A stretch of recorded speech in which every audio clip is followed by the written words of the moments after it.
ব্যবসা আমার পেশা, তাই ব্যবসার জন্য নতুন প্রোডাক্ট রিসার্চ করতে গিয়েছিলাম চকবাজারে।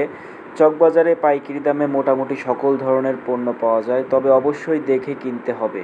আপনারা যারা ব্যবসা করতে চান তারা চকবাজার আসেন, ঘুরেন, দেখেন, মার্কেট সম্পর্কে আইডিয়া নেন, যে কোনো একটি আইডিয়া পেয়ে যাবেন। এখানে ব্যবসা করার জন্য হাজারো পণ্য রয়েছে, শুধু আপনাকে সঠিক সময়ে সঠিক পণ্যটি বেছে নিতে হবে, এছাড়া কিছুই না। প্রথমেই পণ্য দেখার জন্য ঢুকলাম মদিনা আশিক টাওয়ার। এখানে কিছু পণ্য দেখলাম, তবে আমি যা খুঁজি তা এখানে পেলাম না। তাই চকবাজারের ব্যস্ততম রাস্তা ধরে চললাম অন্য আরেকটি মার্কেটের দিকে। সেই মার্কেটটি চকবাজারের ফেমাস একটা মার্কেট, আশা করি সেখানে আমার পছন্দের পণ্যগুলো পেয়ে যাব। চলে আসলাম বিসমিল্লা টাওয়ারের সামনে। এখানে আপনি দেশের বাইরে থেকে ইম্পোর্টেড সকল ধরনের পণ্য পাইকারি দামে পেয়ে যাবেন।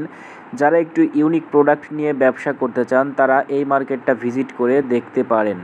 প্রোডাক্ট খুঁজতে খুঁজতে হাঁপিয়ে গিয়েছিলাম, তাই এই আম গাছটার নিচে বসে একটু রেস্ট নিয়ে বাসায় চলে আসলাম। পরবর্তী পার্টের জন্য ফলো করুন।